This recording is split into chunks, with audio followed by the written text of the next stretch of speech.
Italians, Monza ranks second only to the Vatican as a centre for religious worship. The faithful flock here to pay their respects to the car, which has become a symbol for all that's attractive about motor racing. But the other entrants for the Italian Grand Prix provide the early spectacle. Stefano Modena started the sideshow when his Brabham exploded dramatically at the entrance to the first chicane. That was also the scene of the most violent mistake of the day, committed by Aguri Suzuki as he started his flying lap. And flying is just how the LaRousse Lamborghini ended up, before touching down lumpily in the gravel. The pit crew were none too impressed. Michele Alboreto asked the next question of the Italian safety facilities as he span his arrows into the dust at the third chicane. Gerhard Berger was out early to wrest pole position from his McLaren teammate Ayrton Senna. He seemed to be on course before he came across Modena at the first chicane. Apparently the Austrian thought the Brabham driver could have done more to clear the track. With angry Berger's challenge over, the path was clear for the Ferraris to launch their attack. Alain Prost had been fourth after the first day, but despite being delayed by traffic, he moved into first place with a blistering lap of 1 minute 22.9 with 5 minutes of the session left, and sent the Tifosi wild with delight. But he'd forgotten his Brazilian mate's perfect timing when it comes to qualifying laps. With just minutes left to run, he claimed the 49th pole of his career with a time nearly half a second inside Prost, and that after a morning spent mostly in the pits. Mansell had been second fastest overnight, but he couldn't improve on Friday's time and slipped back to fourth position on the grid. John Alesi's display rivaled Senna's for brilliance. He managed to claim fifth position in the underpowered Tyrrell. No wonder his name had been linked with Williams. Yes, Williams signed a contract with John Alesi on the 2nd of February, a proper English law contract, conditional, however, upon his securing a proper and legal release from his present employer, Ken Tyrrell. If that release comes into place, Williams have priority on his services, and I'm sure you are well aware that he would rather drive for Ferrari, which is perfectly understandable. But we got there first, and we intend to stay there first at this moment in time. Wide road to Monza with highlights of the 1990 Italian Grand Prix.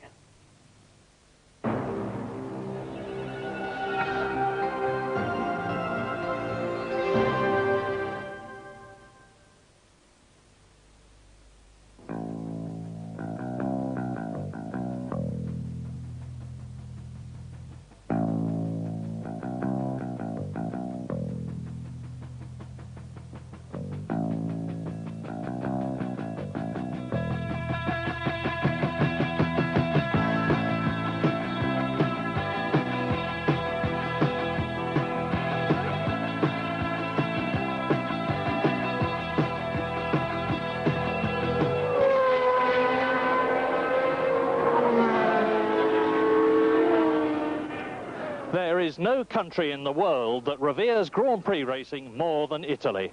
And the soul of Italian motor racing is at Monza.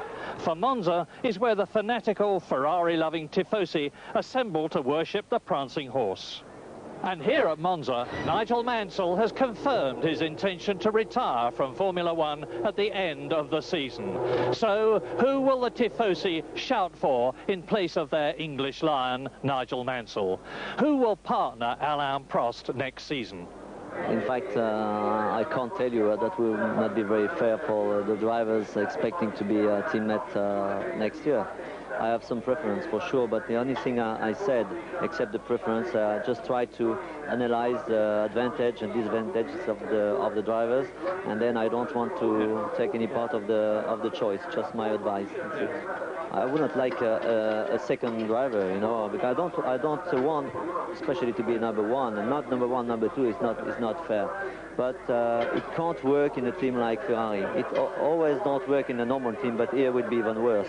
Sicilian-born Jean Alesi wants to be a Ferrari driver next year, but with contracts to drive for Tyrrell and Williams, he's in a legal tangle that's going to be costly and difficult to unravel. So maybe Ivan Capelli will don the Ferrari scarlet overalls. Ivan's contract with the Leighton House team expires this year. He's Italian, he's very good, and he's a charming personality. As ever, there was lots of spectacular action here in qualifying, especially for Stefano Modena, who understandably lost control of his Brabham when its engine suddenly lost power. And power is the thing that matters more than anything else at Monza. Jonathan Palmer. However important the other components might be, the heart of a Grand Prix car is its engine. Its regulated maximum capacity is 3.5 litres, about twice the size of that of an average family car. Yet it produces 7 times as much power, close to 700 horsepower, even though turbos are banned. As well as providing the power, the engine also forms a vital part of the structure of the car, being all that holds the gearbox with its rear suspension onto the back of the carbon fibre chassis. The number of cylinders varies. Here the Honda has 10, arranged, as with them all, in a V of 2 banks. The Renault in the Williams also has 10, though the shrill-sounding Ferrari has 12, and the other end of the range is the compact Ford V8 that powers the Benetton. As you might expect, the engines are computer-controlled with complex electronic management systems for the fuel injection and ignition, which helps them rev round to a dizzy 13,000 RPM. Despite all this technology, the driver still cannot start his own car, the considerable weight of a starter motor being left to a mechanic to plug in. But the teams pay a high price for all this performance. With engines only lasting one 200-mile race, they can take up to 10 spare units with them to a Grand Prix. In fact, half the budget is spent on engines, but then as Monza shows, better than anywhere, horsepower is vital. And we hope our commentary team, James Hunt and Murray Walker. Yes, Ayrton Senna yesterday produced one of his stupefyingly fast last-minute laps in the last 60 seconds of the final practice period to take his 49th pole position, notwithstanding the fact that he had had trouble with the car earlier on in the day and had only got one fast lap in it, and he did it, pole position. Nigel Mansell there in 4th position on the grid, and of course desperately wanting a finish. He's only finished in 3 of the 12 races that have been held so far this year, and in warm-up this morning he was 7th fastest. That's comparatively slow for him. He would have hoped to be a lot higher up than that, and with Prost 2nd on the grid. Gerhard Berger not at all happy with his car this morning in the warm-up because he was only 5th fastest, and the astonishing Jean Alesi, about whom there has been so much speculation here at Monza, who's he going to drive for next year? And it seems it could be Tyrrell, it could be Ferrari, it could be Williams, or it might be nobody, the way things are going. But anyway, Jean Alesi is in 5th position on the grid, ahead of the 2 Williams of Thierry Boutsen and Riccardo Patrese. Now, James and I talk about tyres a lot in Grand Prix racing. This course, which has got a lap speed of some 157 miles an hour for the pole position of Ayrton Senna yesterday, is going to be no less important, and there is a great deal of confusion about the tyre choice. So here is the voice of wisdom.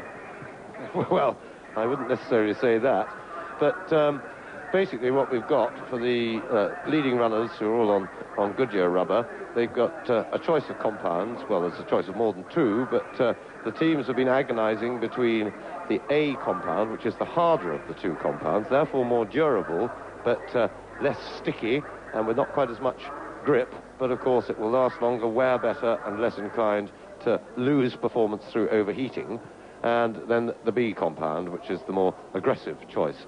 Now, McLaren's, mindful of the World Championship, have taken advantages of this dilemma because it isn't clear to any of the teams which is really going to be the better tyre over the race distance today. Remember that the tracks change all the time, and this is quite a normal situation. Tyre choice is always something of a guess, and McLaren have been able to cover themselves to some extent, or so they hope, for the World Championship, in that Senna is going on the faster B compound, and that if that proves to be the wrong choice, they have covered that eventuality by putting Gerhard Berger on the harder and more durable A's.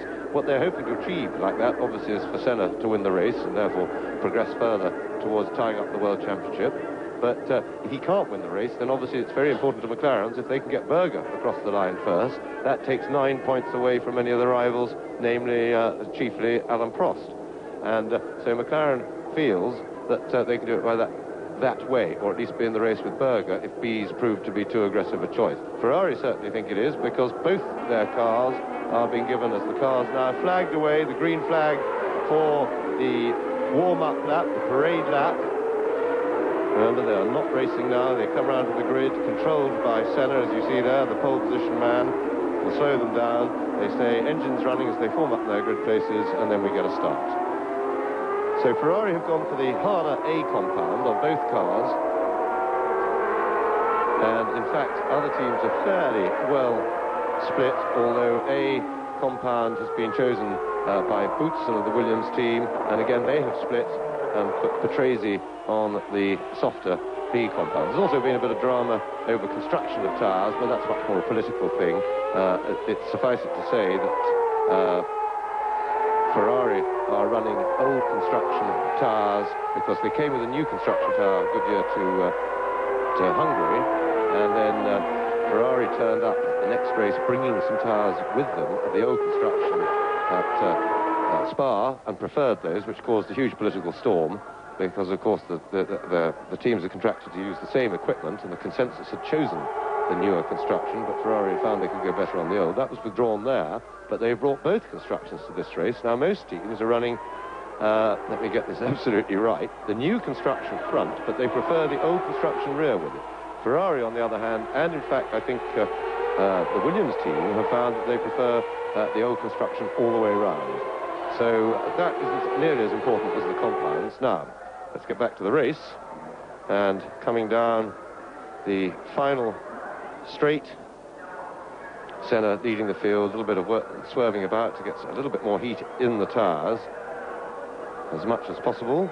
He's already, of course, now slowed the field down. They go quite quickly around the first half of the warm-up lap to try and take the cars through the corners at racing speeds, which is the way you really get heat into the tyres. But then, of course, it's important to arrive at the grid with the field as neatly formed behind him so that they don't have to sit around too long while the cars at the back get into position.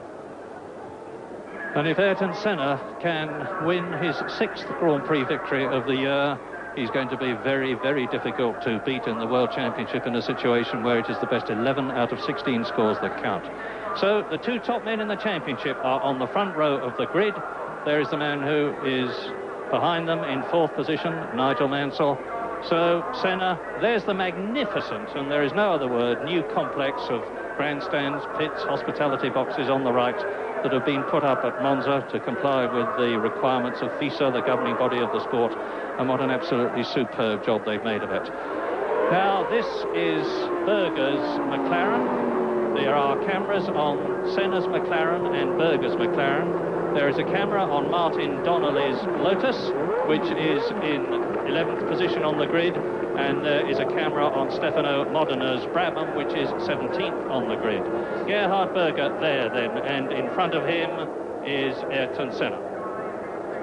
Yes, and stand by really for what should be a very good motor race indeed today. We've got the main contenders for the championship all covered by very small tenths of a second in qualifying, and again in the warm-up this morning, Prost and Senna were only tenths of a second apart. Stand by for a good race.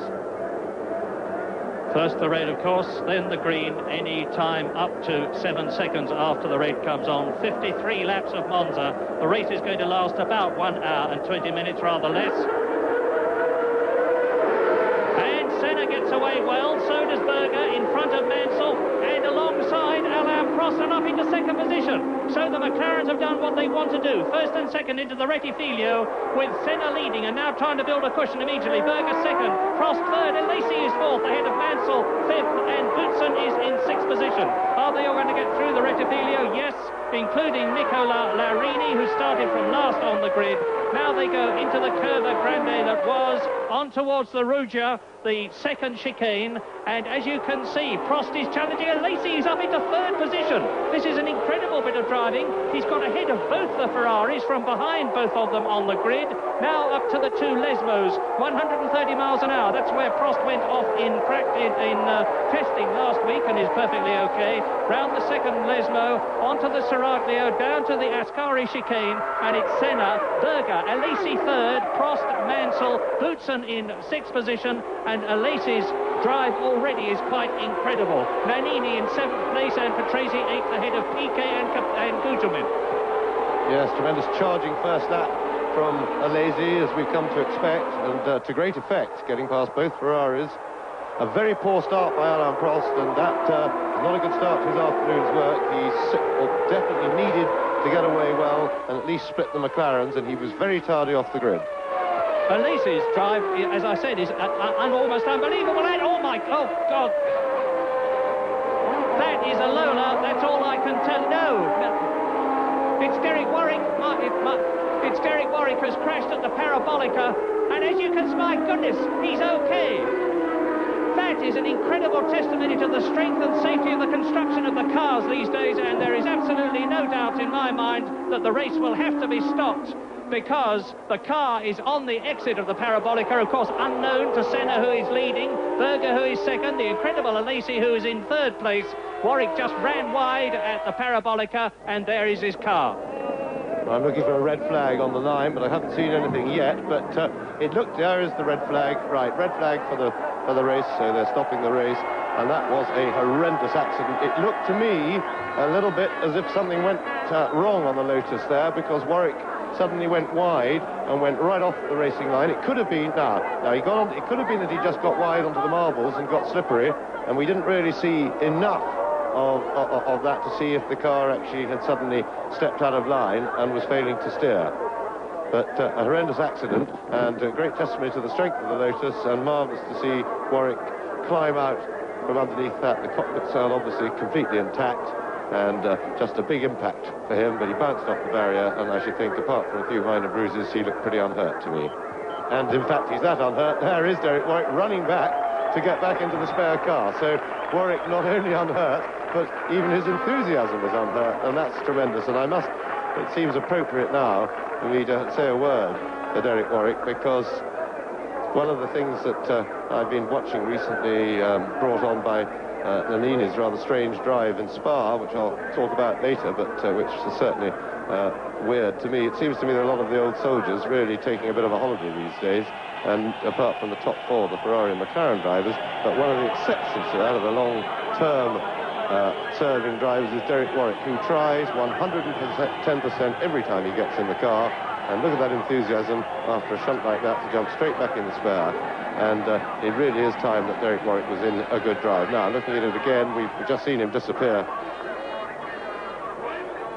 off the road, but we don't really get a long enough look as he goes wide there. Then, of course, the moment the wheels get off the road, there's no chance. Huge G-force there, just powers into the barrier. I hope the marshal wasn't hurt there. There's a marshal thrown over in the background as the car strikes the barrier. Well, speculation this, but I know Derek Warwick was having a lot of gearbox problems earlier on, and they've had to change the gearbox, and they were actually changing the whole gear selection system after the warm-up this morning. And I've only seen one crash worse than that recently, and that was Philippe Alliot at Mexico in the Lola, when he went off and the whole car disintegrated. But, as James and I have both said, Derek Warwick is all right. There's going to be a second start later on. We're on board with the McLaren of Gerhard Berger, live on the warm-up lap, heading for the restart, and our commentary team once again, James Hunt and Murray Walker. And as you look up at Gerhard Berger and now at Alain Prost, there's Berger. Let me assure you, those of you that saw that horrific accident that Derek Warwick was involved with, that the Iron Man, the lion-hearted Derek Warwick, is not only perfectly okay, but has been having a jocular conversation with all sorts of people. Said, as Steve has just said, that it was his fault because he just lost it going out of the Parabolica, where he would have been doing some 150 miles an hour shortly before he changed up into sixth gear. And he sprinted back to the pits, is in the spare car, and we have it all to do again, especially Alain Prost. It's a 53-lap race, as it would have been before, because it's as though the previous race had not happened. And I say Alain Prost has got it all to do again because I remind you that Jean Alesi, who is the third car on the right-hand side of the grid, as you look at it, the blue and white car, in the Tyrrell with the Brian Hart-tuned Cosworth engine, which has at least 60 horsepower less than the cars in front of him, was up into third place. He got ahead of both the Ferraris of Prost and Mansell, so even assuming that Prost had been able to get going, he would have had a job. So, the red, and then less than 7 seconds the green for the second start of the 1990 Italian Grand Prix at Monza.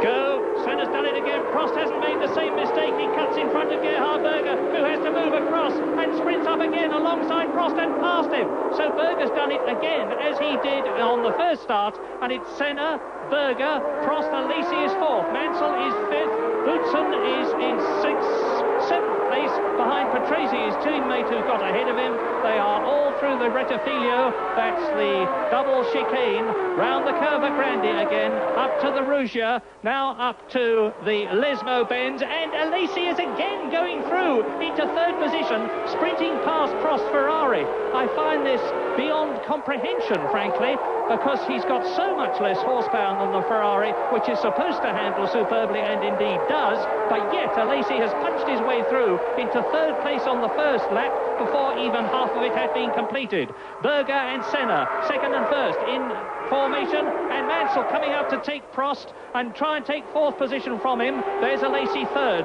Prost fourth, Nigel Mansell, Ferrari in fifth position. Yes, referring to Alesi, Murray, that of course it's very much aerodynamics running down through the Curva Grande to that chicane, and of course the aerodynamics of the Tyrrell are very good. It is a very quick car in a straight line, and of course he had the tow from Prost because he was right into Prost's gearbox, getting the hole in the air that the Ferrari made, and able to dip out with his momentum, carry him through. Well, there he goes. Senna leads, Berger second, Alesi third, Mansell fourth, Prost fifth, being caught by Patrese in sixth position. This time, thank heavens, they got round the parabolica perfectly well, and the incredible Alesi is actually closing on Gerhard Berger. Is he going to be able to do the same to him that he did to Prost? Get in the toe of the McLaren and maybe take second place? I think that would be hoping for too much, or rather expecting too much. Senna leads McLaren. Berger second, McLaren. Alesi, look at the gap he's pulled out over Prost, with Mansell in fifth position. There is the Williams, and Nannini is up into sixth place in the Benetton. Very little gap between the first three as they go round the Curva Grande for the second time. Now up to the Rugia, and Berger, of course, don't forget that Berger wants to win and intends to win just as much as Ayrton Senna. There's no question of Berger having to defer to the Brazilian, and Berger has yet to win a race for McLaren. And look at Alesi, he nearly went off there last week,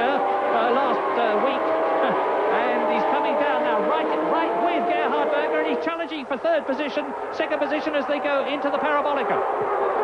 Yes, Prost taking it fairly steadily, it would appear, at the moment, in fourth place, certainly dropping back, letting the two McLarens and Alesi get away and have their own little fight at the moment. But the interesting thing to watch will be the relative performance of the two McLarens, remembering that Senna is on the softer and less durable tyre that ought to be quicker, but if the car is really heavy on the full tanks, it may not even work like that. Berger on the harder tyre, and Berger certainly looking like a man who wants to get past Senna and get away.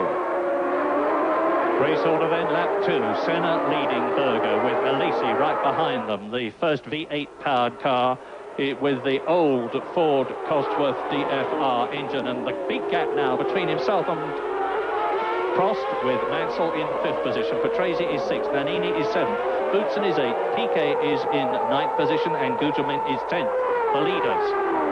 And the two Ferraris are either being driven very tactically or are being shown up by not only the McLaren but the Tyrrell Cosworth, because there's an ever-increasing gap now between John Alesi right up as they go into the Ascari chicane, the third, fourth, and then out of it into fifth gear corner chicane, now down the 160, 185 mile an hour straight into the parabolica as the rest of them go through, and Berger is still with Senna as they come out of the parabolica. It's 125 miles an hour as they go into it, about 160 miles an hour as they come out of it, down the long straight where they build up to just a whisker under 200 miles an hour before going down into second gear. And so Senna goes through, Berger, Alesi, there's less than a second between Senna and Alesi, who is third. Prost is still fourth, Mansell fifth. There's the battle. Prost, Mansell in fifth position. Look back, and Nannini is going through and taking Patrese. Nannini moving up one place ahead of Riccardo Patrese. He's done it, and Piquet is right behind the two Williams cars as well. Senna, Berger, Alesi. Prost, Mansell, Nannini, then Patrese and Boutsen, followed by Piquet. and Maurizio Gugelmin is in 10th place. Martin Donnelly is 11th. Bernard is 12th, and the brave Derek Warwick, after that dreadful crash, is in 13th place, and we are on lap 4 now in this 53-lap race. Titanic scrap at the front. As I was saying, Berger is going to be pushing Prost very hard indeed, particularly as he will hope that by doing so he can make the Brazilian wear his tyres more than he would ideally like to. That's Thierry Boutsen, who has dropped back behind Alessandro Nannini. Well, as the race has settled down now and everybody's lapping on their own, Prost is certainly holding the leading three for speed.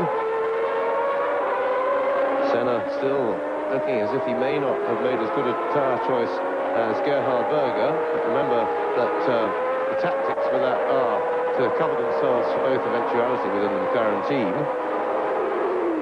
So Senna still leads, and Alesi loses it. A mistake from Alesi. Now, has he damaged that right rear? Just brushed the barrier? Probably not, but it looks to me as if he stalled the engine anyway. Out of the race, Jean Alesi, and this of course has made things much easier for the McLarens. Jean Alesi on Pirelli tyres as opposed to the others on Goodyear's. Here's a replay, watching go into the left-hander. The back steps out, there's nothing he can do about it. And that, of course, is where Jean-Louis Schlesser rammed Ayrton Senna the year before last and caused the Brazilian to lose the leadership in the Italian Grand Prix. So now it's Senna leading, Berger second, Alesi walking in lamely to explain to Ken Tyrrell, who won't be best pleased, what happened, which means to say that the two McLarens lead the two Ferraris. Well, interestingly, down the field a little bit, Nannini has put up the fastest lap of the race so far, and remember he got into clear air behind as he passed, once he got past the two Williamses, and is following Mansell, and he is on the softer B combine. There he is, there goes Nannini. Two Williamses, and Nelson Piquet's teammate also on the softer compound, at the moment still able to do nothing about getting past the Williamses. Yeah, and the McLarens are already looking as though they've got it made. Prost has just gone round in 1 minute 29.2, which is slower than both the McLarens, which are therefore pulling away from him. Nigel Mansell in 4th position, Nannini there in 5th place. There are the two Williams. Patrese 6th, Boutsen 7th, Nelson Piquet in 8th position, Gugelmin is 9th, Martin Donnelly in 10th position in the Lotus, ahead of his teammate Derek Warwick, who is now up to 12th, because everybody has moved up a place with the disappearance of Jean Alesi, as into Lesmo 1 and Lesmo 2 go the two McLarens. Now, the gap between Berger, who is in 2nd position, and Alain Prost, who is in 3rd position, is about 1.6 seconds, and we'll keep a very careful eye on it, although visually... Berger looks round the side of Senna's car as they go into the Ascari chicane. You see the Benetton there of Nannini, who is closing on Mansell. There is Patrese, Boutsen, Piquet, Gugelmin in the yellow-topped helmet. Martin Donnelly behind him. Then Eric Bernard in the Lola. We're down to the Parabolica. That long, sweeping, 180-degree right-hander. Out of it at 160 miles an hour come Ayrton Senna and Gerhard Berger, chased by Alain Prost. Now, Senna crosses the line, Prost crosses the line. Exactly 2 seconds between Senna leading and Prost in 3rd position. And Nigel Mansell is 2.3 seconds behind the leading McLaren. There he is, looking down at the Rettifilo. That is Alessandro Nannini. Then Patrese Boutsen. We are riding now with Gerhard Berger in the McLaren, and we're coming out of the Curva Grande down to the 2nd chicane, the Roja. I wish we'd been able to stay with him, because we would have seen ahead of him Ayrton Senna. Here is the Brazilian. Lesmo 1. 130 miles an hour and building. Yes, and Berger was particularly quick through the two Lesmos. It pulls him right up on Senna's tail each time with the help of the toe. And Berger, to me, looks at the moment the quicker, marginally quicker of the two McLarens. And Prost seems to have got just a little bit closer this time. So Prost is closing in. And Prost, I think, will be reasonably happy to stay behind the two McLarens till getting towards half distance. And I hope that Senna may have to go in and change for tyres. And then that will narrow things down as Jean Alesi walks back after basically throwing it away on his own there. He just just went in a little bit quick to that corner. The back of the car got away from him, and he was going too quickly, really, to catch it. Now, it was 2 seconds between Senna and Prost. And it's still just about the same. Into the Rettifilio. No, it's less now as Prost goes out of it. The Frenchman has certainly got the hammer down. 1.3, 1.4 seconds behind Gerhard Berger in second position. We are now on lap 8 out of 53. Senna leading Berger by just about half a second. You can see for yourself what it is in terms of distance. Prost third. Mansell in the second Ferrari, still going strong. Thank heavens, in fourth position. Nannini is fifth, ahead of Patrese, sixth, Boutsen seventh. Piquet 8th, Gugelmin 9th, Donnelly 10th, Bernard in 11th place, Derek Warwick is in 12th position, and at the present moment, the fastest man on the circuit is, unsurprisingly, Ayrton Senna, who's forcing hard at the beginning of the race. Nigel Mansell is just about the same time in terms of lap speeds as the Brazilian. And further down the field, Derek Warwick, who we saw earlier have that horrendous shunt which caused the race to be stopped and restarted, is out in the spare car and is holding down a very steady third place. And that is Pierluigi Martini, looking like he was coming to a halt. And a tough one for Derek. To those of you at home who are wondering how somebody can get into a shunt like that, or more importantly, get out of it, and then run up the track, full of enthusiasm, and jump in the other car, well, of course it's a brave thing to do after a big fight like that. But what you have to remember, you are protected by nature in that the start of a Grand Prix is a very hyped up thing for the body. You get lots of adrenaline pumping anyway. And there's a replay of something happening in the distance, and that is Martini's blow-up there. And so that was the demise of Martini. But, and then, of course, the accident that Warwick was in will also have pumped him even fuller of adrenaline. Very keen to get out of the car. He was fortunate in that, although he was underneath an upturned car, there was a little gap for him to slither out of. And really, of course, the adrenaline then protects you from feeling any bruises, really, that you get initially, and also keeps your enthusiasm going. And I think that really the worst he would have suffered from that accident is a bit of a stiff neck and some minor bruising, and he won't be feeling that yet, but poor Derek, he may be feeling it towards the end of the race. Oh dear.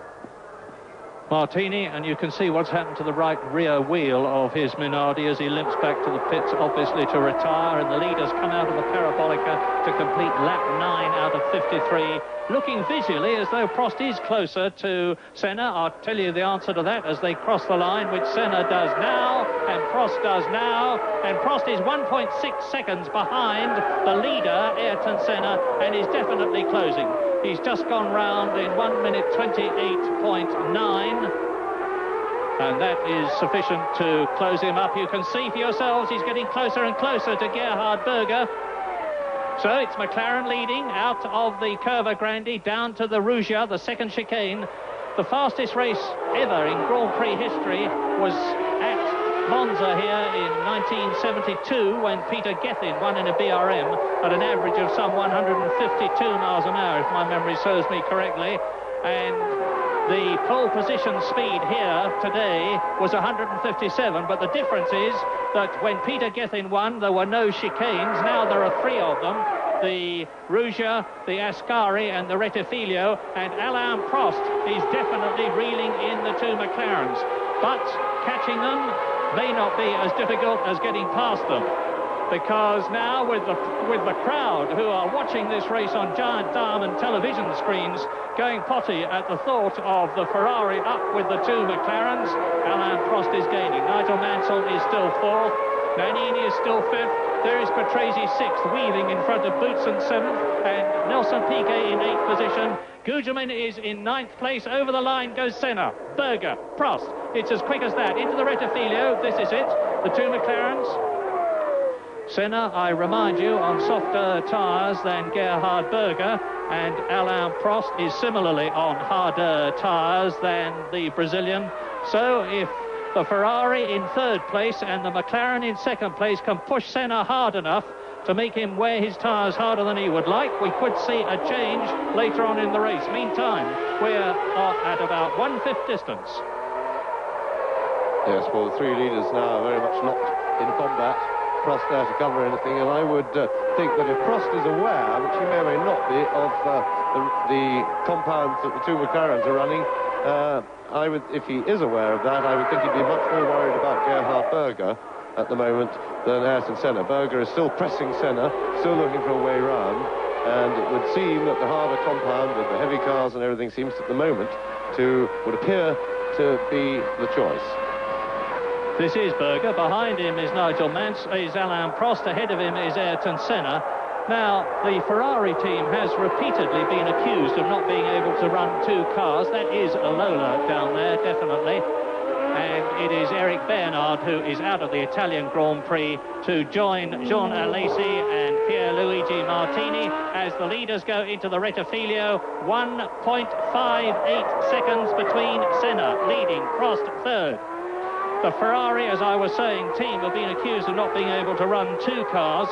And it is interesting that Nigel Mansell in fourth position in what should be an identical Ferrari is dropping back all the time. That is Eric Bernard, seemingly not too unhappy as he waves to the crowd, who give him a terrific cheer. Enormous enthusiasm here at Monza from the Italian crowd, who are tremendously knowledgeable. And on lap 12 out of 53, the gap between Senna leading and Prost third, and you saw the three of them together there, is under 1.5 seconds now. Mansell is fourth, 4 seconds behind Prost. Nannini is fifth, 2 seconds behind Mansell. Patrese is in sixth position. Boutsen is seventh. Piquet eighth. Gujem in ninth. Martin Donnelly is still 10th. Derek Warwick has moved up into 11th position. Capelli is in 12th place. And the leaders now. This is Gerhard Berger. He is travelling at over 160 miles an hour, building up to 185. It's the Parabolica coming. There it is. Senna, Berger, Prost, Mansell, Nannini, then the battle. Patrese with his teammate Boutsen behind him. Both of them were very unhappy about the handling of the car in the warm-up this morning. Boutsen saying that he felt that the corner weights were wrong. And it's 1.2 seconds now between Senna leading and Prost in third position. Senna's just gone round in 1 minute 28.9. Berger has put up the fastest lap of the race, 1 minute 28.57, compared with the lap record, 1 minute 26.7. Yes, and a new fastest lap for Nigel Mansell on that lap. So, although he seemed to be struggling in his Ferrari, he seems to have got it going now. There is Mansell.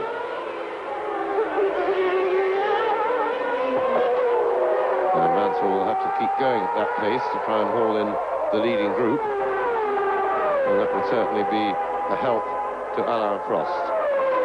This Nigel's stated aim as he serves out what would appear certainly to be the end of his career at Ferrari, the remainder of the season, and his stated aim is that he will do what he can to help Alain Prost win the World Championship, and certainly he's working hard to get in a position to make a contribution to that.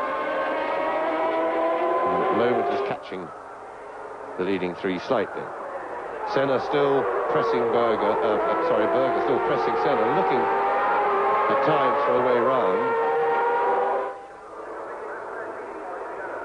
But with the very close proximity of Alain Prost, I'm quite sure that Senna at the moment will want Berger to stay where he is and protect his rear from the attentions of Alain Prost.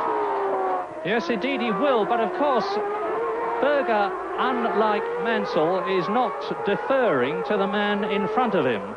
Gerhard Berger wants to get ahead of Ayrton Senna and win his first race for McLaren, and not just to block and prevent Alain Prost from getting past him. Not that Prost is close enough to even think about doing that at the moment. He's got to be much closer to the rear wing and the gearbox of the McLaren-Honda in front of him as they go round that sweeping right-hander underneath the bridge, out of the two Lesmo bends. This historic circuit at Monza is the oldest in Grand Prix racing that's been used consistently. It was first used in the 1920s.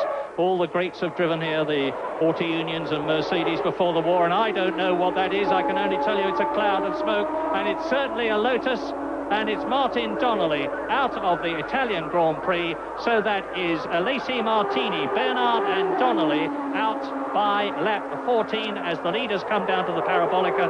No change. Senna, Berger, Prost. This is Mansell, fourth. That is Nannini, fifth. Here is Patrese, 6th. Boots and 7th. Piquet in 8th position. That is the closest battle on the circuit. Coming towards us just there was Mauricio Gugelmin in 9th position, and that means to say that Derek Warwick has moved up into 10th as the leaders go through to complete their 14th lap, and Prost is inching up. Every lap he seems to be just a little bit closer, and here is Martin Donnelly, and that is a major engine blow-up. Yes, that's a really spectacular cloud of smoke, and it must have been very difficult for the drivers right behind him to see where on earth they were going. But everybody seemed to get through all right. There is Martin Donnelly, just removing his helmet and his balaclava. And he'd be disappointed, of course, but that is a matter really beyond his control, and the new fastest lap for Ayrton Senna. So as the fuel load comes down, as normal, the lap speeds are increasing slowly, steadily. Martin Donnelly looks quite at ease with life. He's done the best he can for the day, that's for sure. So Prost still tracking the two McLarens. And it would appear at the moment here was a view from Gerhard Berger's car. Senna now, as they go onto the brakes, he'll close up towards Senna. There we are, getting closer. And Nannini got past this group we're looking at now and went very quickly for a lap and a half, and then his progress seemed to stop. Whether he's steadied down to have a peaceful afternoon like Spa or not, we don't yet know. I think you should elaborate on that. You've accused Nannini of lack of endeavour at Spa.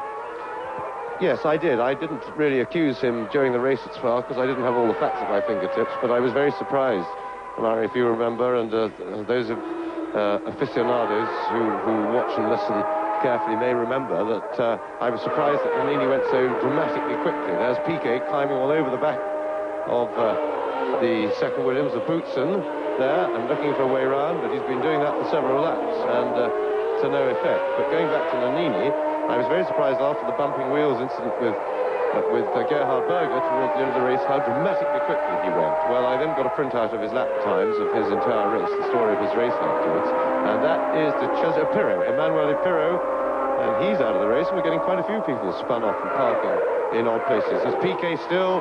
Now, this time it looks no, Piquet still can't get on those brakes late enough to get inside.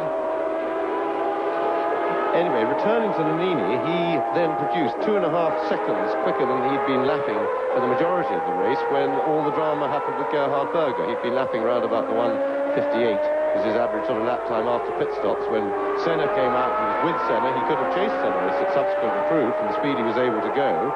But anyway, he soldiered on being peaceful at around 1:58 dead, until Berger. He then let Prost catch him and pass him with no response, no attempt to fight. That's Emanuele Pirro walking back, and improved his lap time a little bit when Berger got right on his tail, took it down to a low 1:57, and that was all right.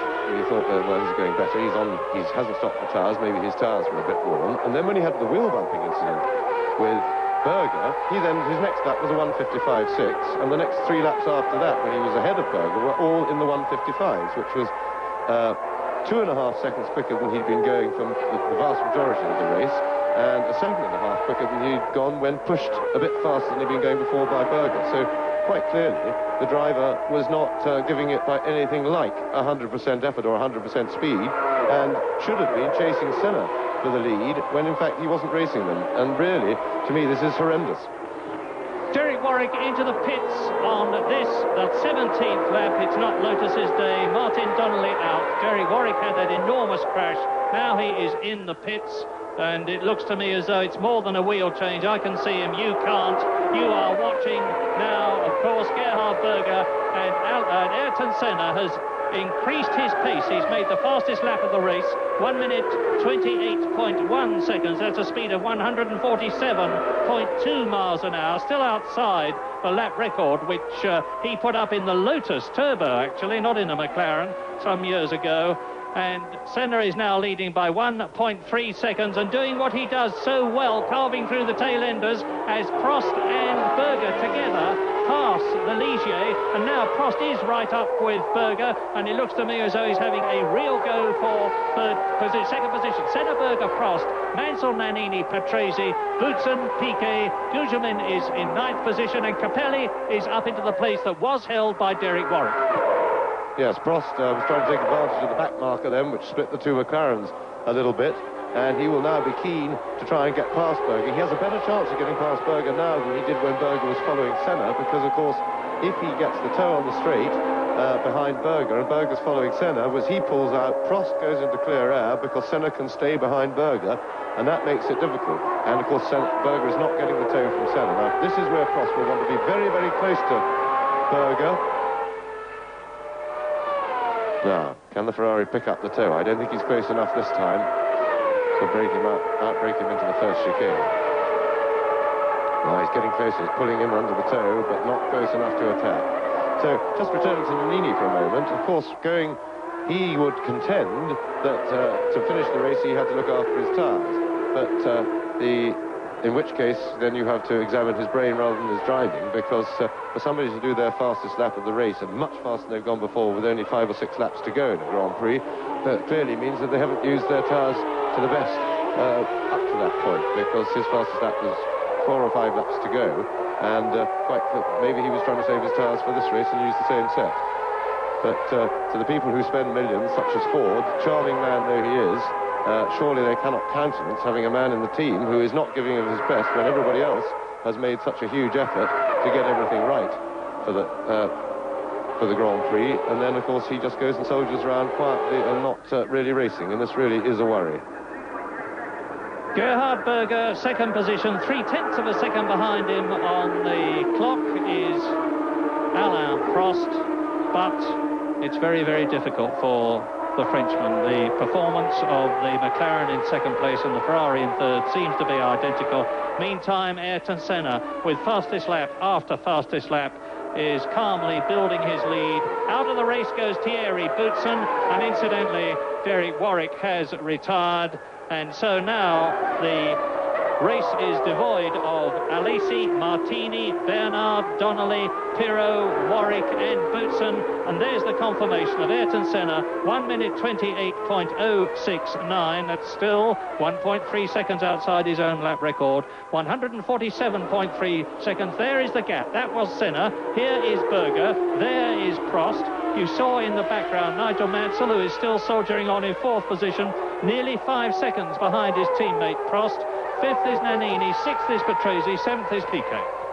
And Prost's car suddenly looks to be sliding a little bit more than it was. I wonder if he's dropped back a tiny bit from Berger. I have a sneaking suspicion he may have a puncture or some problem. He certainly, through the first chicane, he slid a lot. We'll just keep an eye on Prost for a couple of laps. And we're getting another demonstration of the mastery of Ayrton Senna, who stupefied everybody, and we thought we were bulletproof to Ayrton Senna, but yesterday he produced an absolutely spellbinding pole position lap at the very last moment, and he is demonstrating his tactical ability as well as his driving ability, as well, of course, as the performance and reliability of the McLaren-Honda that he's driving. He's now completed 19 laps. We're on 20 laps. We're on lap 21. And Ayrton Senna is ahead of this battle for second and third between Berger and Prost by nearly 2.5 seconds. He's actually lapped that last lap a bit slower than Gerhard Berger. There's the gap between Berger and Prost. Mansell is still 4th, so it's still the 2 McLarens and the 2 Ferraris, the top 4 cars of Grand Prix racing of 1990, with Nannini 3 seconds behind Mansell now, powered by the Ford V8 engine. And there is Prost through. So he's done it at last. Yes, and looked, I think Berger must be in trouble, because Prost seemed to go through without any sort of a fight, unless Berger missed a gear, because he's certainly holding up with Prost now, so maybe out of the chicane, as they went into Lesmo, it's easy to miss a gear there and have a bit of a fumble, because you're trying to line the car up to the Lesmo and you're accelerating very hard. And my suspicion would be that Gerhard Berger missed a gear there, because Prost appeared just to romp past him without difficulty. Senna, you can see, is now up behind Modena. He's lapping quite a lot of people. He's behind Stefano Modena as he comes through to complete his 21st lap. And if Prost can benefit from the traffic, that was an attempt to give us a replay, I think. Something seems to have happened to the tape. Anyway, Ayrton Senna now is carving his way through the field. The crowd realises that Prost, and that was the replay of him passing Gerhard Berger, is in second position, 3.4 seconds on lap 22 out of 53 behind Ayrton Senna. So the rivals who head the World Championship and who between them have won 10 of this year's races have now got the Italian Grand Prix. Yes, I've had a look at the tyres on Prost's car. There is Prost very much in amongst the traffic. And he won't want this to become a race for charging through the traffic too much, because we know that Senna can outdo him on that issue every time.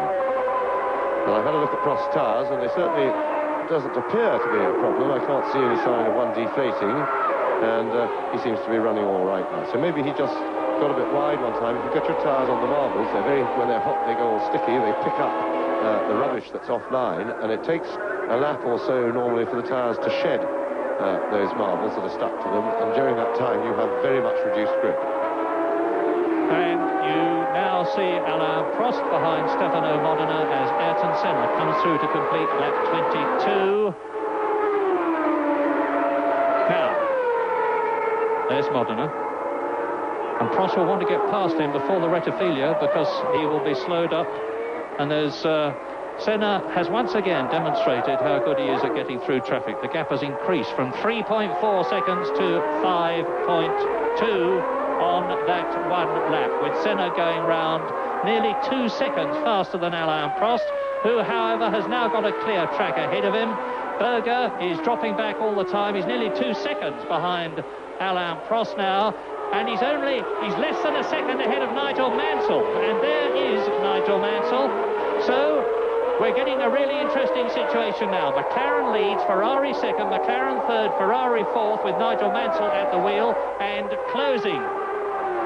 Nannini is still fifth, Patrese is still sixth, Piquet is still seventh, Gugelmin eighth, Capelli ninth, Nakajima is 10th, Suzuki is in 11th place, and everybody up to Suzuki has been lapped by Ayrton Senna. As you look at Nigel Mansell closing on Gerhard Berger's McLaren, is there something wrong with the Austrian's car? Prost, Berger, Mansell. The only thing I can speculate there, Murray, is that he might be having a little bit of gear selection trouble. The McLaren transverse box has been its bugbear in the past, and it certainly appeared to be a missed gear that allowed Prost to get the jump on him into the Lesmos. Senna and Prost are lapping to within 1/10 of a second at exactly the same time as each other. That's Nigel Mansell you're looking at. 1 minute 28.8 Senna. There is Mansell, who is in fourth position chasing Gerhard Berger. And Nannini seems to be able to do nothing about the Ferrari of Mansell in front of him. He is nearly 3 seconds behind it. And Patrese is nearly 4 seconds behind him in sixth position. Now, the interesting dilemma is going to be for the McLaren pit, as well, I'm quite sure there will be lots of calculators going mad there at the moment, and lots of brain power being applied as to whether they should get Senna in for a tyre change. Because if they're going to get him in, they need to get him in pretty soon. We are very much in the tyre change moment to get the best out of both sets of tyres. But of course, at the moment, he doesn't really have a commanding enough lead. But what they don't know, they're totally imponderable, is how much Senna's softer tyres will drop off in performance in the second half of the race. I often wonder what use to viewers those numbers along the bottom of the screen are, because you need to know the car's numbers. But if you see them again, that's what they are. The number 27 on the left was indicating that the lead car is that of Ayrton Senna, number 27, with number 1 world champion Alain Prost behind him, 28 Gerhard Berger third, number 2 Mansell in fourth position, 19 Nannini fifth place, and number 6 Riccardo Patrese in sixth position, with his teammate Thierry Boutsen out of the race. There is the lone Ferrari. Things are getting very spread out now. At the moment, Senna is still inching away from Alain Prost when they have clear laps, and there is Gugelmin in the Leighton house just in front of our commentary position, just right beyond the pits, has pulled in, and that looked very much like a blown engine or something mechanical blown up. There was a bit of smoke, and then everything switched off, and there he is. So at the end of the day's work for Maurizio Gugelmin. That is Mansell lapping de Cesaris. Not always an easy thing to do here at most circuits, but here at Monza, for the more powerful senior cars, there is plenty of straight where they can nip past on pure straight line speed and power. Berger following through, but at the moment Senna is still inching away from Prost, but the dilemma for McLaren's is that he's not really inching away fast enough. His lead last time he went over the line was under 5.5 seconds, and of course for a pit stop and a new fastest lap for Ayrton Senna, not dramatically quicker than he was going before, but Prost lost a lot of time in the traffic on that lap. The lead is now nearly 8 seconds, so Prost lost, getting on for 2 seconds, over 2.5 seconds on that lap. And that is what McLaren's want to see, because they will really need something like 25 seconds on the road, is what a pit stop will cost them. They don't, of course, have to have a 25-second lead when they make that stop, but they've got to be sure that they've got the lion's share of it. Otherwise, Senna, of course, on fresher rubber, they know he'll be able to catch, but will he be able to catch Prost fast enough? I would suspect at the moment that they will err on the safe decision, because pit stops have their own element of risk, in that you've got a wheel stuck on and things like that. They don't always work smoothly, and I would think that their safe course would be to keep Senna out there. Yes, I was going to say, always assuming that he stops, and we don't know that he's going to. Meantime, there is Mansell, who has got ahead of de Cesaris in the Dallara, and his teammate Pirro has retired. With several teams, we've only got one of the cars left. We've got both McLaren still running, of course, first and third, both Ferraris still running, second and fourth. Both Benetton still running, Nannini fifth and Piquet in seventh position. Riccardo Patrese is in sixth place. Senna has now completed his 26th lap, and he's 7.6 seconds ahead of Prost. So Prost, who's lapping in exactly the same time to within a tenth of a second, seems to have stabilised things. Berger has now got Mansell 2.5 seconds behind him. Nannini is still fifth, Patrese is still sixth, and Piquet is still seventh. And the leader has lapped everybody up to Nelson Piquet's seventh place. Yes, well, as you can see from that picture there, Prost now has the attentions of Gerhard Berger to worry about, and that is something that he really doesn't need at the moment, because in the traffic he lost ground, and that brought him backwards towards Berger. There's more traffic ahead of them, and Berger seems to have got over the problem. If he had some selection trouble, it's very often that you can, once alerted to the difficulty, you can take particular care over whatever gear change is causing trouble, and he certainly seems to be going perfectly full racing speed at the moment. Down to the Parabolica, Ayrton Senna is stamping his mark on the Italian Grand Prix. This is Gerhard Berger pulling out to pass, I think it was Alex Cathy's Arrows, which is still running well, albeit it's been lapped by Senna, who just completed his 27th lap with 26 to go. Therefore, Prost and Berger go through, and Senna has just got very close to the lap record now, or much closer. 1 minute 27.811. He's continuing to increase his speed. That's 147.75 miles an hour for the full lap, to increase his lead over Alain Prost to nearly 8.5 seconds.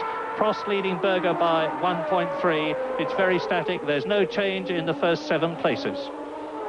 Yes, and in the light of the way speed that Senna's managing to produce at the moment, I'm sure McLaren will keep him out there, and they'll be looking to go the distance, because there isn't really a wear problem with these, even the softer compound. It's much more a question of drop-off of performance, and the tyre certainly seems to be holding up well.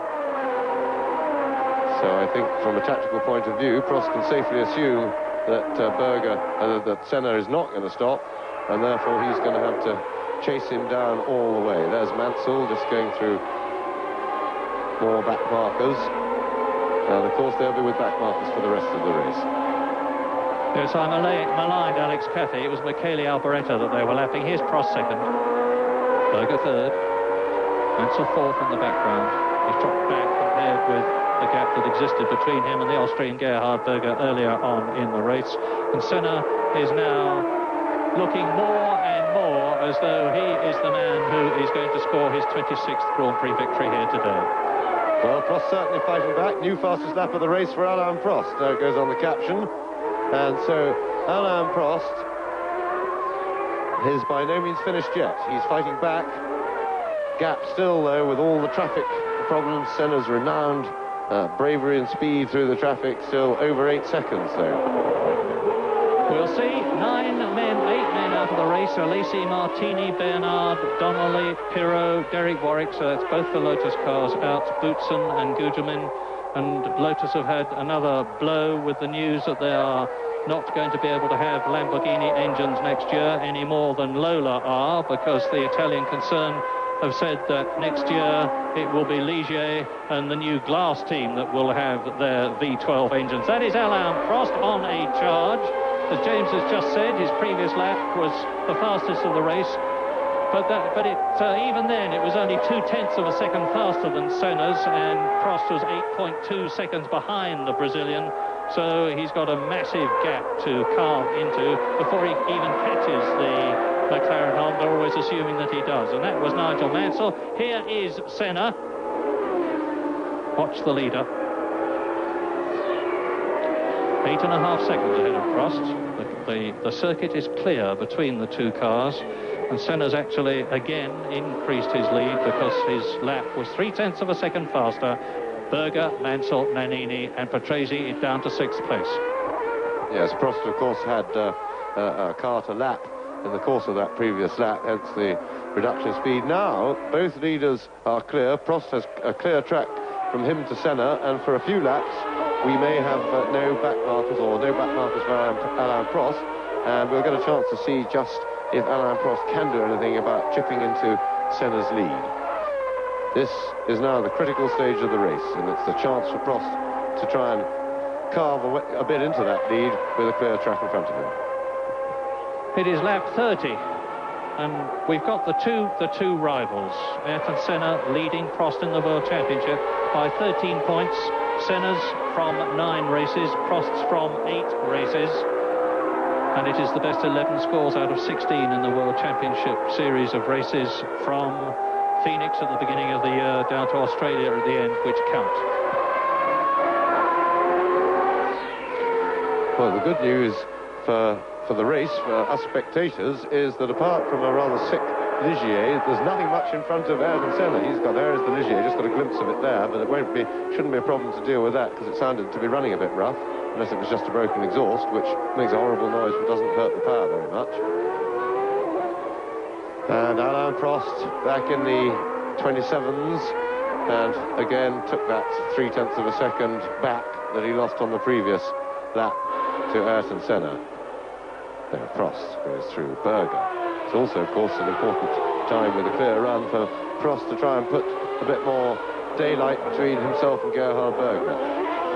Because although Berger isn't actually threatening him at the moment, it's still aggravating to have to be aware of somebody behind you to pick up the pieces. Prost would far rather just to be able to concentrate purely ahead on Ayrton Senna.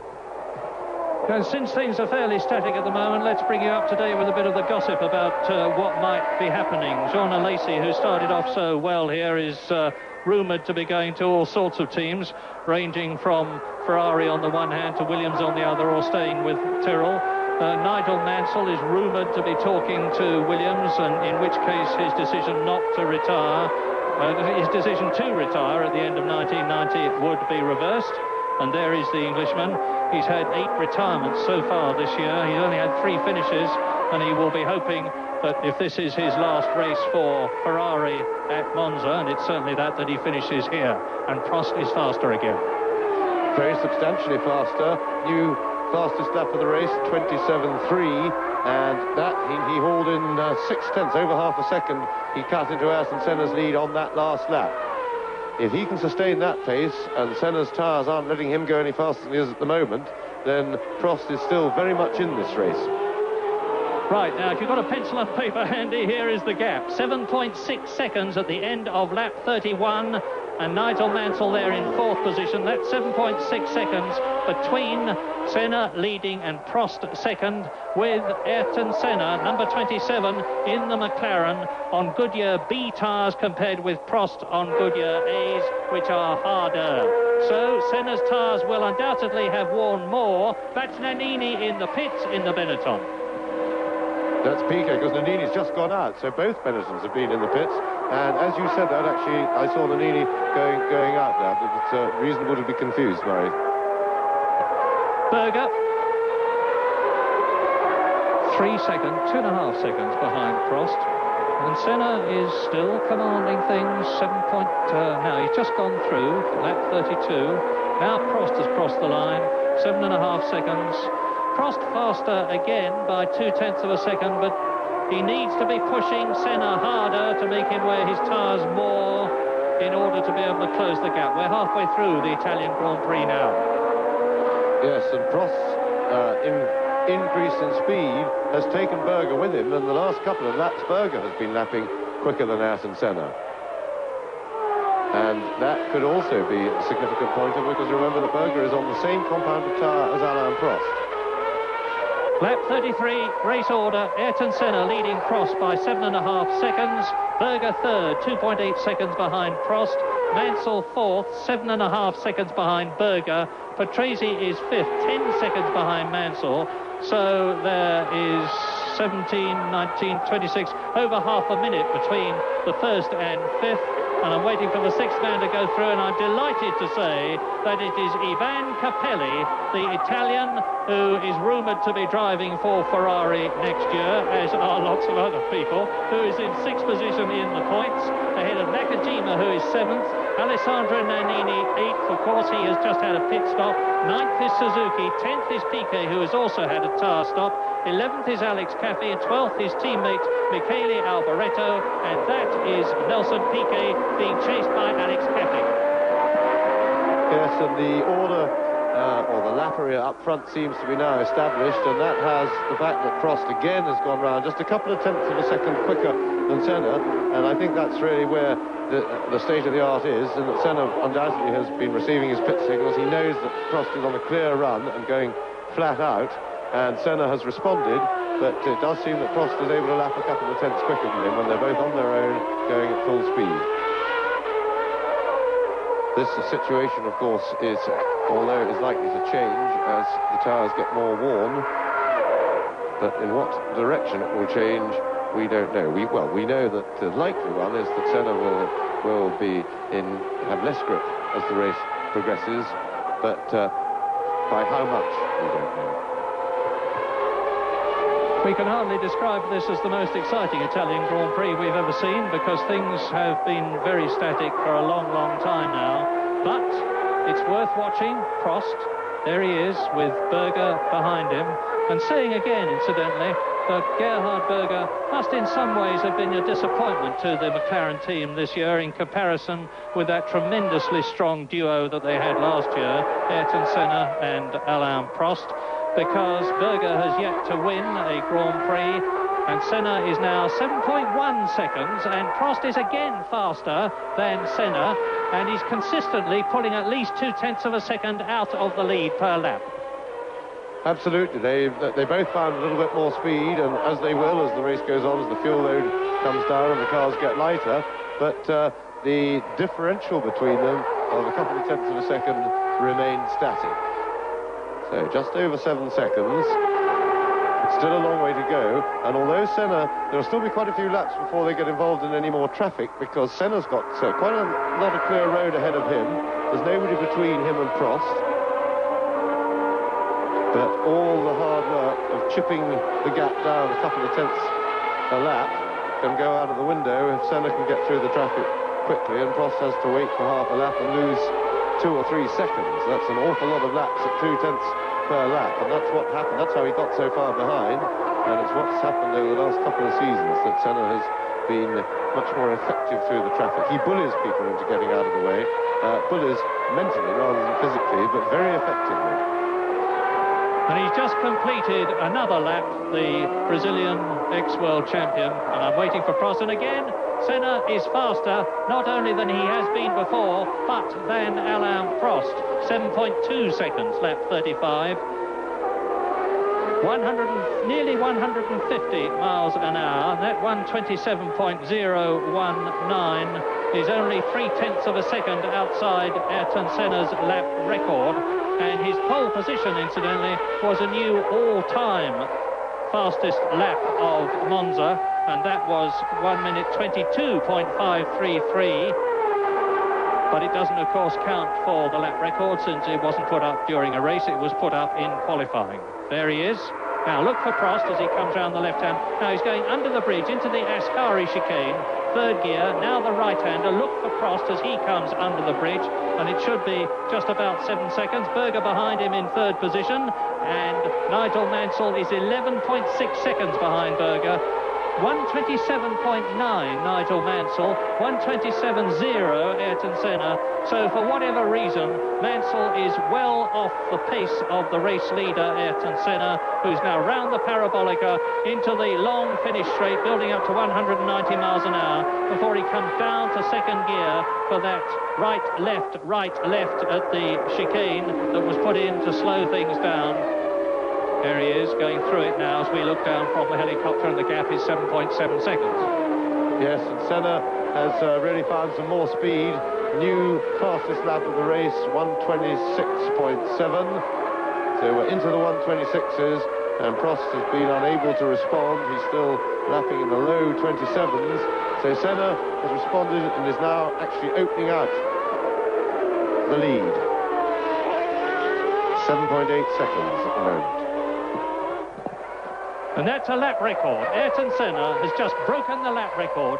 1 minute 26.764 compared with his Lotus Turbo lap record from the past of 126.796, and that is as near as makes no difference, 150 miles an hour. To be exact, it's 149.534, and that is Gerhard Berger in the McLaren-Honda. You see ahead of him Alain Prost in second place. Berger, who's had 2 second places this year. There's Prost. And so Ayrton Senna now with 5 victories at Phoenix, Monaco, Canada, Germany and Belgium, in comparison with Prost's 4 wins in Brazil, Mexico, Canada and Britain, is on course to increase his World Championship lead of 13 over Prost to 60. Yes, and they're trading lap records now, no longer just fastest laps, because Alain Prost, as the caption, has broken Senna's new lap record, so that stood for just over a minute. And I'm quite sure Prost's new lap record won't stand for that much longer either. Remember that these cars get steadily quicker as the race goes on, and that I can't see behind all such. It's one of the Nathan House cars. By the look of it, being parked, it is indeed, and we saw Gougelman go earlier, so that would appear to be Capelli, who was running in 6th place. So big disappointment for the Leighton House team, who were up into the points.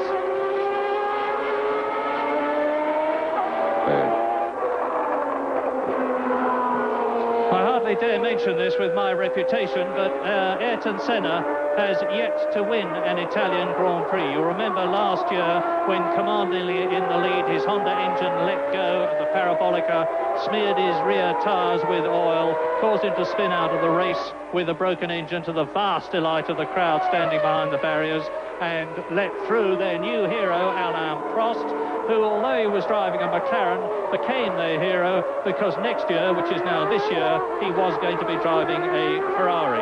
And the previous year, Ayrton Senna, again commandingly in the lead, was rammed out of it by Jean-Louis Schlesser in the Williams car.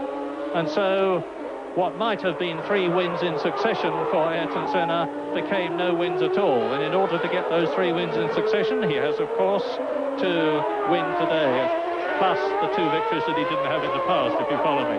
And Senna is now leading by 6.7 seconds. Prost has just gone round in 1 minute 26.9, which is 0.8 of a second quicker than Senna, and that is significant.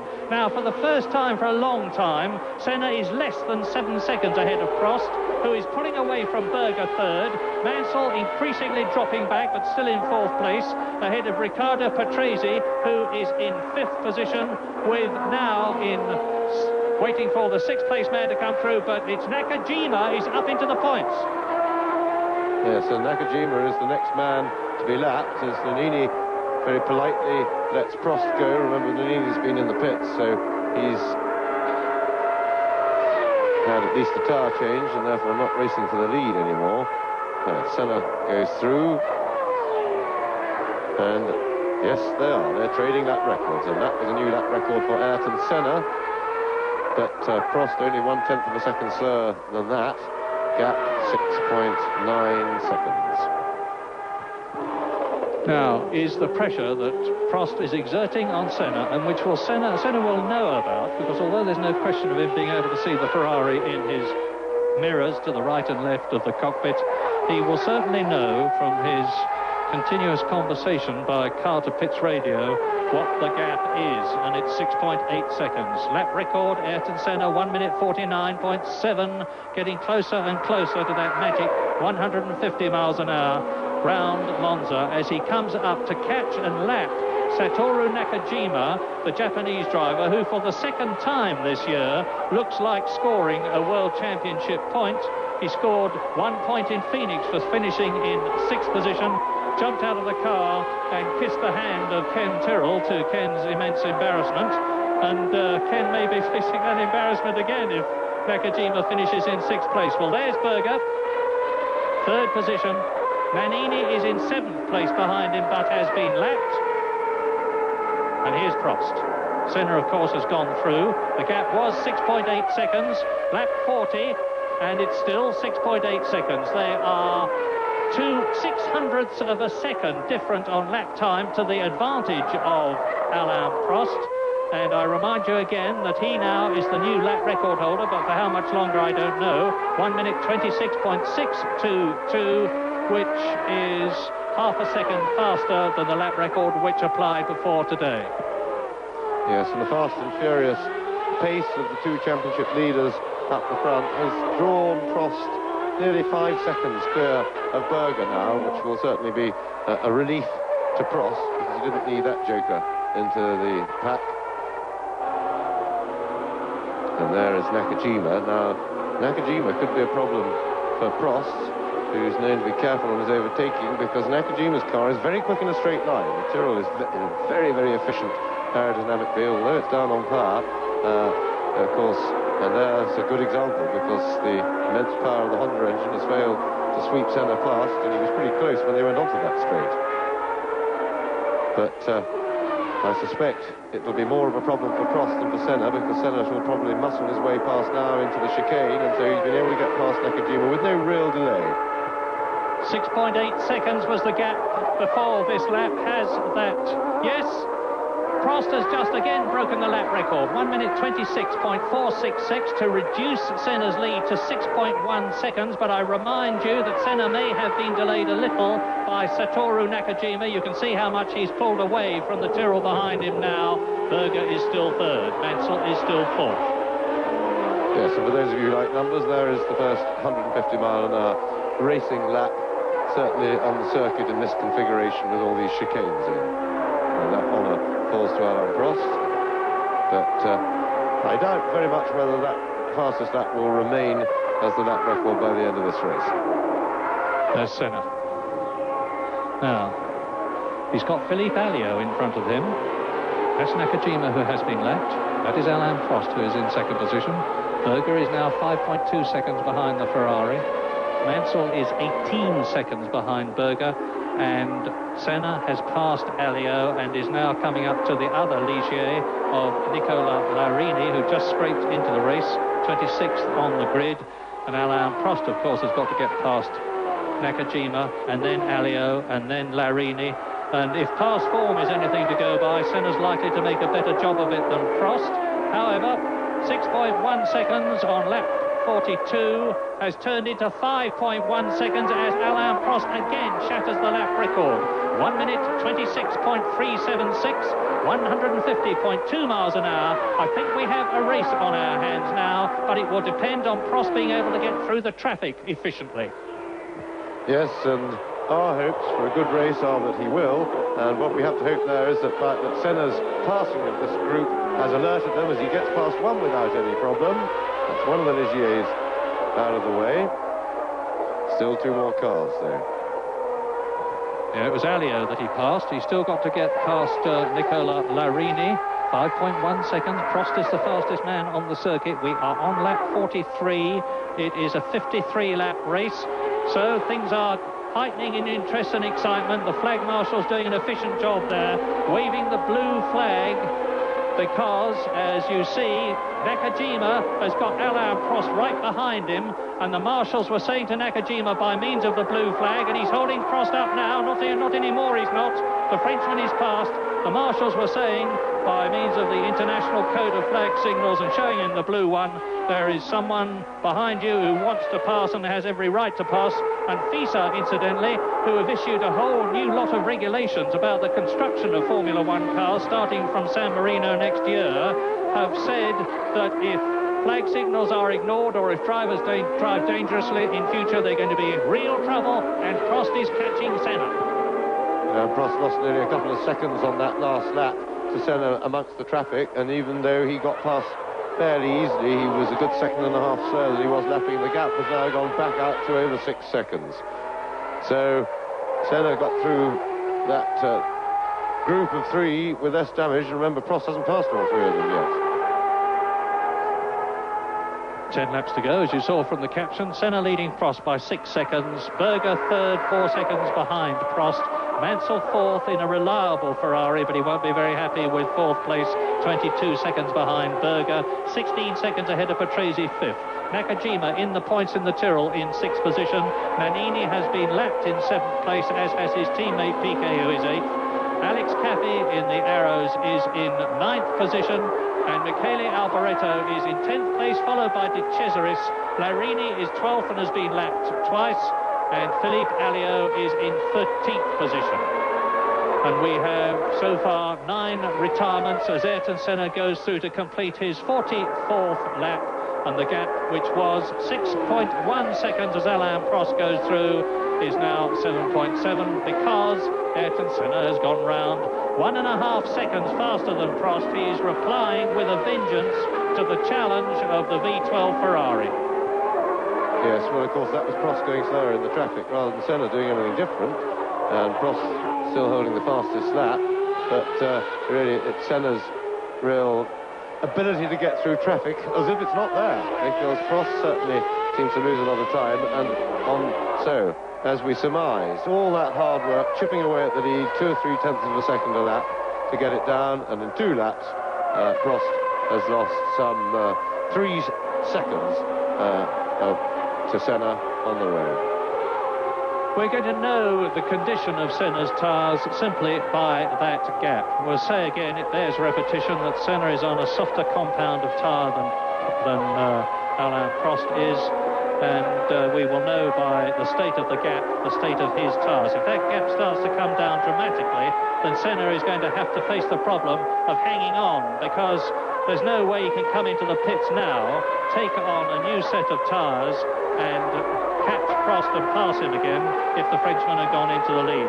Senna is now committed to staying out where he is as he comes through on his 45th lap, 8.2 seconds ahead of Prost. He's lapped half a second faster this lap than the Ferrari, and it looks as though it's in the bag for Ayrton Senna. Very much so, because that actually was Senna's fastest lap of the race so far, and with only a few laps to go, there's obviously no problem with Senna's tyres. There's never going to be a problem with wear, just that if they got a bit too hot, the softer compound, that they would lose performance as the race went on. Well, that has proved not to be the case, and Senna really only has to stand up now to win. Prost has given it his best shot, he's chased hard, and he's lost out again in the traffic, as has been the pattern of their battles over the last couple of seasons. And the Italian crowd is on hold. They are very quiet and very restrained. There are two cars in this race that they really care about. That's the one they care about most, Alain Prost, and the other, of course, is the Lionheart, as they call him, Nigel Mansell's Ferrari, which is in 4th position. And with the McLarens of the not very much liked Ayrton Senna in the lead, not very much liked in Italy by the Italians, I mean, and Gerhard Berger in 3rd place, they're waiting and hoping for something to happen to the McLarens to the advantage of the Ferraris, and it certainly doesn't look as though that is going to happen, because once again Ayrton Senna has done it. He is demonstrating, he's giving a vote of confidence in his tyres by keeping up that lap record breaking pace of his lap after lap. It may be a tenth of a second faster, quotes only, close quotes, than the previous lap, but that is a considerable achievement and demonstrates that his tyres are very healthy indeed. 8.5 seconds now. So Senna, Prost, Berger, as it has been for most of the race. Nigel Mansell still 4th, as he has been for most of the race. We're waiting now for Riccardo Patrese to come through in 5th position, as Nannini goes through 8th, has been lapped. So Riccardo Patrese a long, long way back in 5th position. Nakajima now, of course, has been lapped in 6th place. Piquet 7th, his teammate Alessandro Nannini. Very disappointing race for the Benetton team, with their cars potentially finishing in 7th and 8th places. They had hoped for something better than this in a well-balanced car with the strong new Ford V8 engine, but it was clearly not to be. And here is the McLaren coming up behind Michele Alboreto and Andrea De Cesaris. Senna forces through in front of the chicane. That's Michele Alboreto in front of him, who wasn't very popular in Belgium for holding Alain Prost up and potentially denying him the chance to get ahead. Yes, well, and quite rightly so, because it really was a disgraceful piece of driving by a man of Alboreto's experience, who at least has the experience he has in his time been up at the front of Grand Prix, and he has had to lap back markers, and he ought to know what it's like and be acutely aware of faster cars coming up behind him. Anyway, the fuss that was made about his extremely poor performance in Belgium seems to have got through to him, because he stepped very smartly off the line to let Senna through then. Andrea De Cesaris behind Michele Alboreto in the Arrows, who is fighting to retain his seat with the team. The Arrows team are going to be powered by Porsche V12 engines next year, and a lot of people are jockeying for position in the Arrows team, including Thierry Boutsen, who's waiting to hear his future as Alain Prost laps Yannick Dalmas. We don't very often see an AGS in a Grand Prix, because very often they don't qualify, but Dalmas did, his teammate Tarquini didn't, and on lap 48 it's Senna 9 seconds ahead of Prost now, Berger and Mansell, followed by Patrese and Nakajima. Yes, we haven't made much mention of Nigel Mansell in this race, and the reason being is that poor Nigel's having a pretty miserable time out there. It's quite clear that his car is not nearly as quick as Alain Prost. He's dropped steadily back through the race. He's having a lonely race in 4th place. He's in a comfortable lead over 5th. But he's certainly struggling, and in fact, Piquet, who's been in the pits and has been lapped, has been catching Mansell and looks about to repass him on lap himself. 4 laps to go after this one to the end of the 53-lap Italian Grand Prix, with Senna on his way to another, what we can only describe as crushingly competent win, to make it 6 in the year, to raise his World Championship point score to 72, which really puts effectively the World Championship out of the reach of Alain Prost, even when you take the discounted scores into account. There is Senna. Now look down the field and you see the battle between Michele Alboreto and Andrea De Cesaris, who've still got to be lapped by Alain Prost in order to try still to get to grips with Ayrton Senna. 8.751 seconds ahead of Prost, and there's no change in the first 6 places. Nakajima 6th, Piquet 7th, Nannini 8th have all been lapped. down to the Rettifilia, and it looks as though they are not actually going to hold Alain Prost up, they being Alboreto and De Cesaris, because Alain Prost in the Ferrari comes up to Andrea De Cesaris as they go into the Curva Grande, which of course has lost all its sting now with the double chicane before it, and he will try to get past them before they get to the second chicane at the Rougia, and it doesn't look to me as though he's going to do it. No, he doesn't, and this means to say that the 8.7 second gap between Senna and Prost on lap 49 is surely going to be extended even further on lap 48, because Prost still is not past De Cesaris in the Dallara, which is going to use a Judd V10 engine next year, incidentally.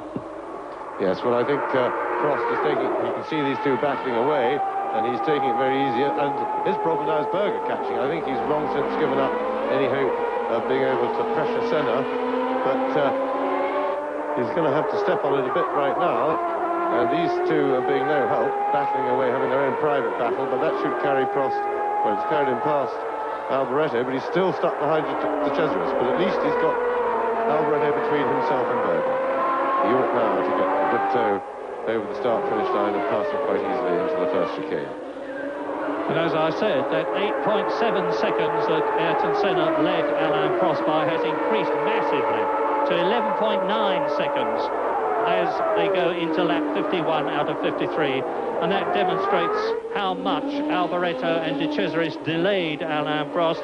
He could also demonstrate, I suppose, how much Ayrton Senna is able to dive through gaps and go past people in a way that Alain Prost is not able to. He makes no bones about it, he's not ashamed of it, he just says that Senna is better at it than he is.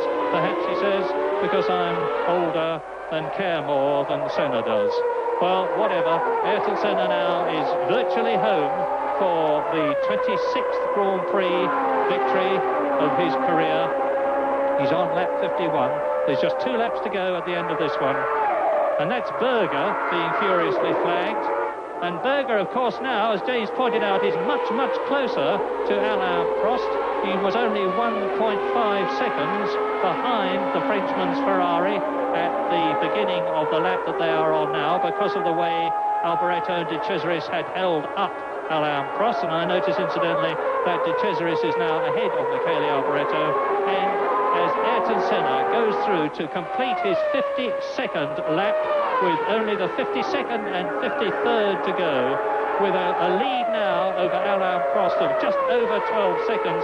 The interest is whether Gerhard Berger is going to be able to make it another McLaren first and second by catching and getting past Alain Prost, which I rather doubt. Nigel Mansell still way back in 4th position, soldiering on. And Nigel, of course, has now made it up with Ferrari, but it looks as though the critics who say that Ferrari don't supply the second man with the best car will be adding fuel to the fire after this race. Yes, I think that's very true. Ferrari seem to basically run a one-car team in terms of getting a competitive car out. Well, certainly this year that seems to have been the case, and unfortunate for Nigel Mansell. In the meantime, I think that Prost is, to his great relief, I'm sure, has got a pretty clear track in front of him. In fact, there's nobody between him and Senna, and with only just over a lap to go, he shouldn't have any problem with Berger. He can certainly that comfortably quicker than Berger on his own, has been able to through most of this race, and I can't see Berger getting at him. So Senna crosses the line.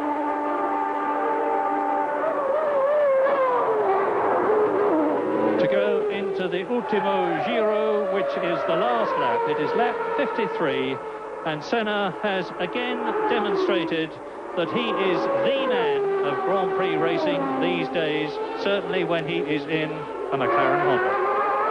Yes, indeed, Senna certainly, before we got to Monza, looks to be firm favourite for the World Championship. As from the middle of the season, things have gone better and better for McLaren since he got his contract negotiations out of the way. Both he and the McLaren team have really knuckled under into getting on with this year's World Championship, and that is an Arrows, and I can't see which one it is, but Alboreto is the one we've seen circulating for most of the race, and that looks like an accident on the curve. He was certainly racing hard. But to return to this man, Ayrton Senna, The dominance here was complete. He got the pole. He had to work hard for everything this weekend. He worked hard for pole. Only got it on the very last lap of practice, right at the end of it. He has worked hard for this race. The team have worked extremely hard, and he has now put the World Championship very much in his grasp.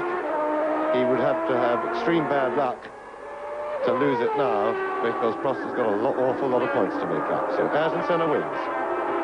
Over the line to win the Italian Grand Prix, and that's his 26th victory, and by doing so with Alain Prost finishing 6 seconds behind him, because Alain Prost's last lap was 6 seconds faster than that of Ayrton Senna, but have no illusions about the fact that it was because Ayrton Senna slowed down. And you can see from the fist of victory that he's giving out of the McLaren that he is a very happy man indeed, as he should be. Gerhard Berger in the second McLaren-Honda, demonstrating the superiority of the Woking team by finishing in third position. Again fails to win a Grand Prix, but brings the second McLaren home on the podium, first and third for McLaren. And Nigel Mansell has yet to come through, and that is Ayrton Senna. For the first time, we are shown a picture of Ayrton Senna. That camera has been on his car, an operative, presumably throughout the race, but sadly we haven't seen any shots from it. Nigel Mansell has finished in fourth place, albeit nearly 49 seconds behind Ayrton Senna. And we wait now for Riccardo Patrese to come home in fifth position, with Nakajima in sixth place, having been lapped. Nelson Piquet in seventh position, Alessandro Nannini in eighth place. So again, victory in Italy for Senna, who leads home. Gerhard Berger, his teammate, Alain Prost, who was second, Nigel Mansell, who was third, and who looks a virtual certainty for the 1990 World Championship. Another job well done by Ayrton Senna there at Monza. I had so many problems yesterday. I wasn't able to do any running, any setup, which was vital for today's result. So I had only this morning to try to get the car as good as possible, and then make the tire choice, the right one, and get everything right, because at the level of the championship we are running, you've got to have everything right. So it was a lot of unknown, but of course it was a great victory. The car was quite good at the beginning, but as usual, and this time I was behind Gerhard. It was difficult behind him because I made a choice with with the hard tire, with A, and I don't think it was a good choice. And behind him I was sliding too much, so I think I blistered the tires. And then I had a big vibration, especially at the end. It was not possible to push harder. Every time I was pushing, it was worse. I think the tire choice was wrong. I went to the harder tires. What was okay the first laps, but then as the tank, because the car goes lighter, I just was sliding too much. So that victory for Ayrton Senna increases his World Championship lead over Alain Prost to 16 points. Gerhard Berger is still third, Thierry Boutsen fourth, Nelson Piquet in fifth position, but Riccardo Patrese moves up to sixth position ahead of Nannini and Mansell. McLaren, of course, have increased their lead in the Constructors' Championship over Ferrari to 37 points, with Williams in third place and Benetton in fourth position.